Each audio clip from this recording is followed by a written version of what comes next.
Hi everyone, it's Margaret Manning here. Welcome to 60 and Me. Welcome to a brand new day. I'm happy that you're here to join me today. Thank you so much for being here and for your support. As always, I look forward to these conversations knowing that you are sitting there in your chairs at home, around the kitchen table or out in the garden, and hopefully getting something supportive from these chats. You know, that we're here together, sisters over 60, trying our best to do, just having a wonderful time in our 60s and living the most interesting and passionate and purposeful life we can have. So anyway, thank you again for being here. I'm having my morning cup of tea. I decided to go with something a little more somber today. I decided a detox by Pukka was my tea of choice. It's actually got some interesting ingredients in it. I need to get my do you have Pukka tea where you are? It's actually a great line. I don't have any affiliation with them at all, but I just like their tea. So they've got sweet fennel seed, anise seed, cardamom pod, licorice root, coriander seed, and celery seed. And I was just actually reading that celery apparently is a really good drink for antioxidant and healthy food. It's like little old celery, but there is in the tea as well. So hope that you've got a cup of tea or coffee or something you love to cheer you up and make you feel strong and healthy this morning or afternoon. But anyway, I've got a topic today I want to chat with you about. We talk about fashion now and again, and this is a little different approach because it's very specific, and it's the opinion of one person, and it may not be your opinion. But I think the bigger point here is that as we get older, we start to define our own style, and we start to get to know what works. You know what our must-have clothing items are. Now, these are not my choices. These are Susan Belding, who's one of our bloggers. And the reason I mention it is because I read this list, and it's probably like a classic list that I've read in many other places, and I'll start here. We'll start here. Now, she mentions people, of course, like Audrey Hepburn, and I can think of Helen Mirren, celebrities, people that we know have style and look. They've discovered their what works for them. But I can also say that I walk around the streets and I can see women who have amazing sense of style. And if you do that in your town or city, maybe you're one of those people that really has a good, you're put together in a way that you're wearing what you love. So that's kind of what this is all about. And I want Susan to know that I may, throughout this discussion, disagree with some of her points, but they're hers, and let's see how you bounce off. You may find that some of these are exactly what you would have, the sort of 9 items that you would have in your wardrobe. And if you can get down to 9, that simplifies everything. So here we go. Now, trends we know come and go. We talked about this many times. Style is really what matters. And trends can be fun. They can accent your style. And you can, like, for example, last season, there were tons of really beautiful floral dresses. And I actually, I don't wear much print, but when I wear a scarf, I always choose those kind of floral prints. And for me, to find some items, I did actually find one scarf that was both trendy and, for me, stylish, was great. So this is where you start. These are the 9 that Susan says for her work. She says, number 1, white linen shirt. Now, she says a white linen shirt, you can either wear cotton or linen, but linen is nice because it's just different. It's got a uniqueness to it. And she says there's even some wrinkle-free versions of linen if you don't like the fact that linen can be quite crunchy, but it feels great. And for her, a white linen shirt is number 1 thing in her list of must-haves in her wardrobe. Unfortunately, I've never worn a white shirt in my life. I've bought many of them and I've tried. I just don't feel comfortable in a shirt. I just don't wear shirts. I wear t-shirts or very stretchy, comfortable pieces. So that's not in my wardrobe at all, although I've taken many to the recycling shop because I buy a nice white shirt thinking this will be the one. Right texture, right shape. But for you, white shirt might be just the perfect thing with jeans and with a skirt, jacket. So that's number 1. Number 2, a blazer. Get my tongue there. A blazer, she says navy blue blazer. It could be black. It could be a brown color, but it's a classic blazer. I actually have a pink. It's a peachy pink colored blazer. That's my classic. I wear it with everything, black and brown, and I wear it with jeans, well, not jeans, but pants or dresses.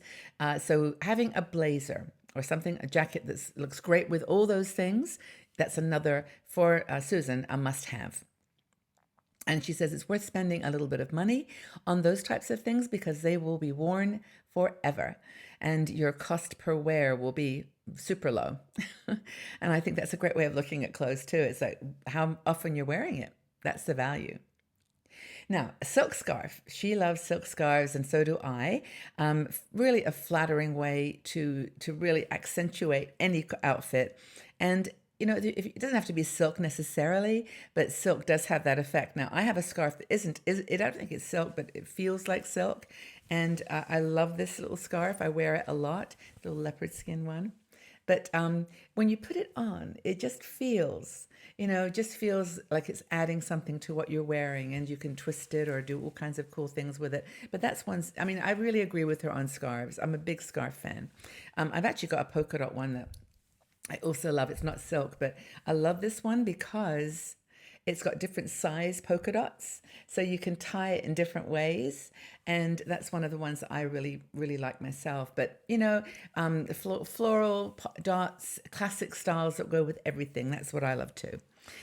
Penny loafers. Now, penny loafers is on her list. I don't know if I've ever owned a pair of penny loafers, but they're classics, and a lot of women do love them. They're beautiful. And I wear a brand of shoes, I think I've mentioned to you before, Medicus. They have a strap across the front, and those are my penny loafers. And I think what she means here is a pair of shoes that you can wear with just about everything, with jeans, trousers, skirts, even dresses, and you feel comfortable. They're just your shoe. And she says, of course, and she's right, that penny loafers will never go out of style. They're always in style. Maybe we don't put the pennies in them anymore, but that they're, for her, an essential, one of the 9 things that she has in her wardrobe. So that's definitely her thing. Leather belt, one lovely leather belt. And I know that we spoke with Susan Honeygood the other day about this. She's another style blogger, and she said the same thing. She has a leather belt that she has many, but she loves belts.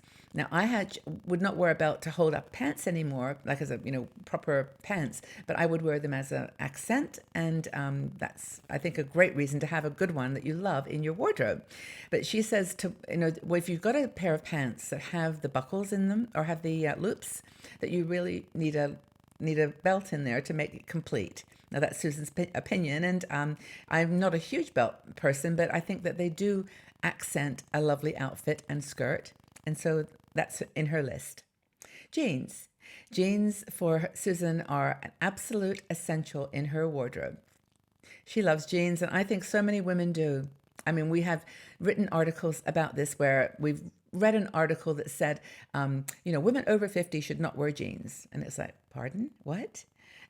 And women just went up in arms about, no, you have to, I mean, that's ridiculous. You can wear jeans until you're 100. It's not a problem. And so I've kind of come to the conclusion that jeans, especially for maybe perhaps, United States women, where it's, I don't know, you can get more choice of black or blue or white.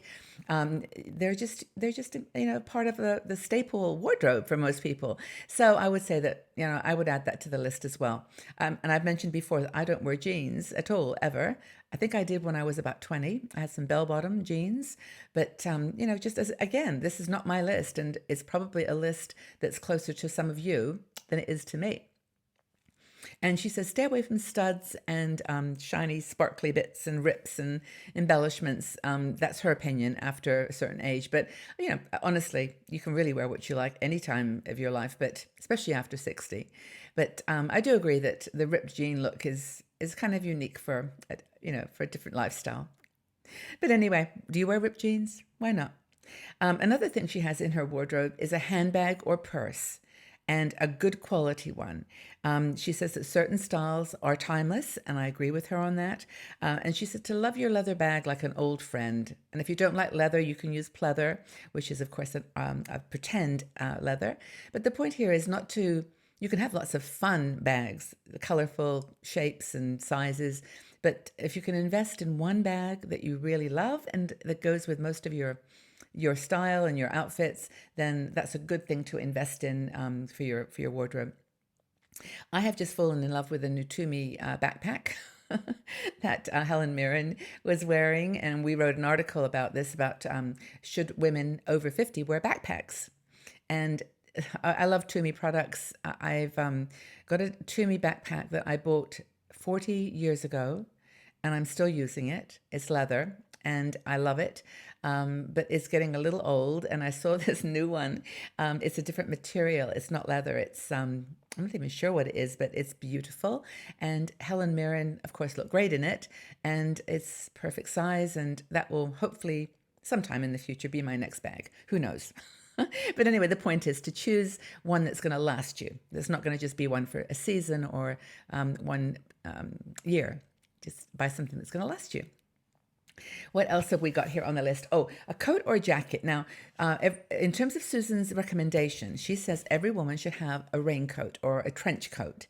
Very British suggestion, but I think I agree with her. I have a raincoat, trench coat. It's not a classic trench coat in that it doesn't have a belt that goes around the waist.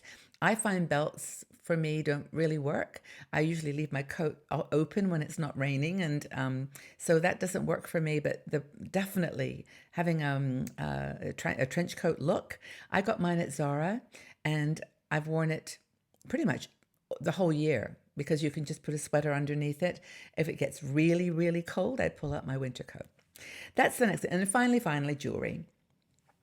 I have everything from very simple jewelry to big old chunky jewelry. And this kind of goes against Susan's recommendation because hers is to have, a few classic pieces, maybe pearls or something that you like. It doesn't have to be pearls, but to not go for the chunky stuff.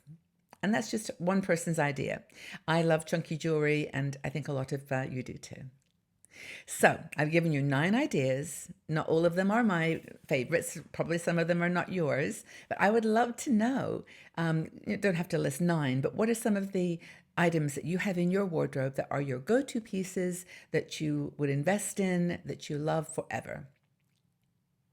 Leave your comments in the section below. I look forward to having a conversation with you and hearing what your style consists of. But for now, just wear something you're comfortable in that you love and have a fabulous day. Take very good care, everybody. Bye-bye for now.